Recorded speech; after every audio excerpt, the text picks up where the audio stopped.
विद्या ज्ञान आणि कलेची अधिष्ठात्री आई भगवती सरस्वती. जन्म म्हणजे आपण म्हणतो की मनुष्य जन्म मिळवण्यासाठी भाग्य लागतं, परंतु मी किंवा आम्ही आमचं भाग्य समजतो की आम्हाला गुरु म्हणून वागता येतंय, व्यवहार करता येतो या समाजात. या समाजात एक गुरु म्हणून वावरता येतं. आयुष्यात काहीही होऊ शकतं, काहीही आपण बनवू शकतो, पण आत्मविश्वास असावा असं आपण ऐकलंय. परंतु सगळ्यात महत्वाचं आहे ते म्हणजे योग्य व्यक्तीकडून मार्गदर्शन मिळणं. हा भारत आहे. आपण खाली चहा प्यायला जरी गेलो तरी त्या ठिकाणी आपल्याला 10 लोक सल्ला द्यायला भेटतात. भारतात सल्ला फुकट भेटतो.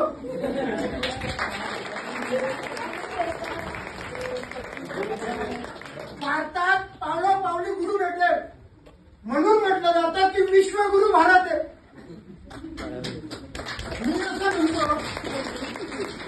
मी असं म्हणतो की ठीक आहे, मी जरी तुमचा गुरु असलो तरी सुद्धा एकदम म्हणजे फार मोठी गोष्ट करत नाही, पण तुम्ही सुद्धा माझे गुरु आहेत.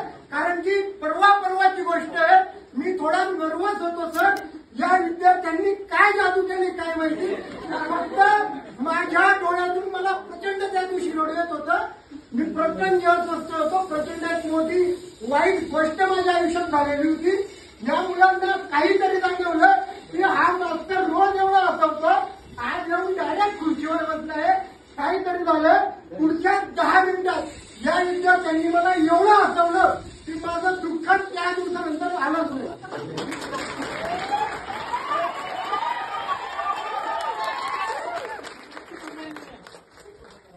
खरं म्हणजे हे वय मला मान्य आहे की हे वय इष्ट मोहब्बत प्यार सर्व आहे.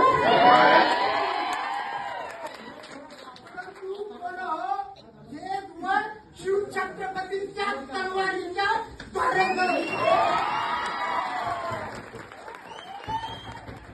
आयुष्यामध्ये काहीही करा.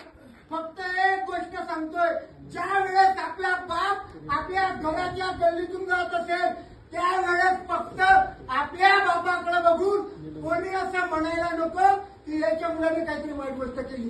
त्या 4 लोकांना बघून आपल्या बापाची मान खाली घालायला नको, बरोबर फक्त चरित्र एवढं ठेवा, दुसरं काही नाही.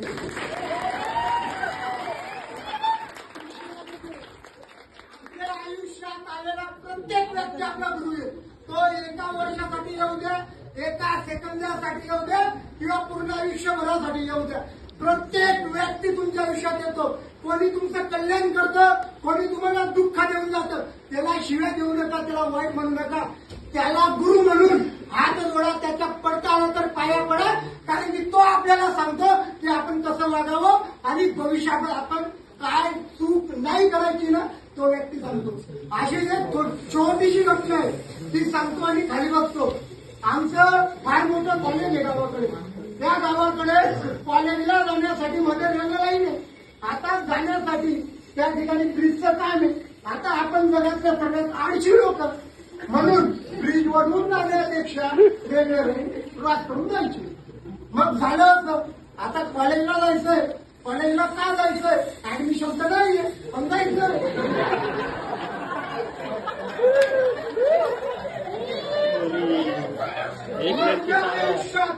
फक्त ते 4 ते 3 सेकंद असे की ते मला नेहमी मोटिवेट करतात. ते मुलाचं वाक्य झालं असं जायचंय, एवढ्या ब्रिजवरून नाही ना, म्हणून मी स्टेशनवर आलो.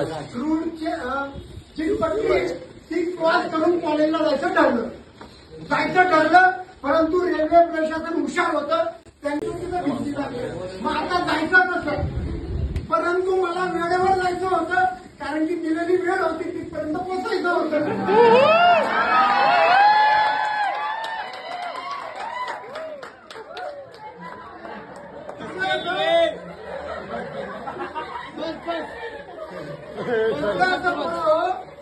मी प्रचंड नर्वस झालो की आता इकडं भिंत कॉलेजला जायचं कसं. परत यावं तर 2 किलोमीटर फिरून म्हणजे अर्धा तास जाईल. माझ्या पुढे पूर्ण चालत होता. मी थोडं नर्वस झालो.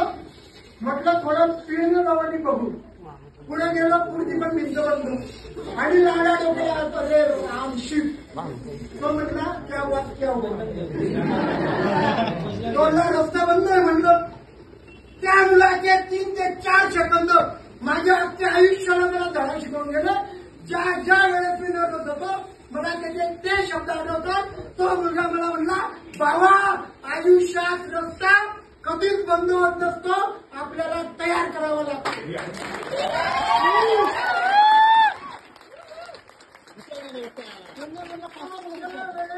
नर्वस झालोय. तो व्यक्ती फक्त 3 ते 4 सेकंदात आली. तो नंतर मला त्याचं नाव माहित नाही. तो कुठला आहे तो माहित नाही. त्याचा चेहरा मला लक्षात नाही. परंतु तो मुलगा माझा गुरु ठरला. ज्या दिवशी संकटात येतो मला त्याचे शब्द आठवतात. रस्ते कधी बंद होत नाही. आपल्याला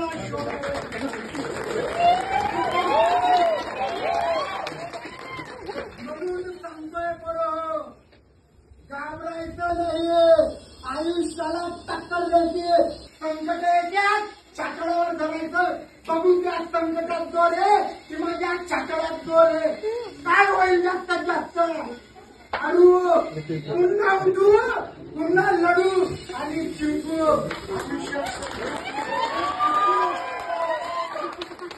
माझ्या आयुष्यात सगळ्यात बेस्ट गोष्ट जर चिंपरो मनुष्य होणं भाग्य आहे. पण एक कवी होणं सौभाग्य आहे. पण मी एकही आजपर्यंत कविता केलेली नाहीये.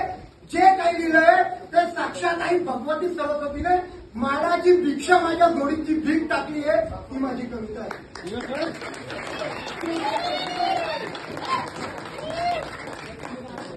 ज्या वेळेस नर्वस होईल त्या वेळेस तुमच्या जिंदगीला फक्त एवढं सांगायचं जरी अंधारल्यात ही दिशा जरी अंधारल्यात ही दिशा सौबाजूंनी समादशा जरी अंधारल्यात ही दिशा सौबाजूंनी समादशा फिकरण नसे मन गांभीर शांती जरी अंधारल्यात ही दिशा सौबाजूंनी समादशा फिकरण नसे मन गांभीर शांती वादळे उठतील मन विजयाची.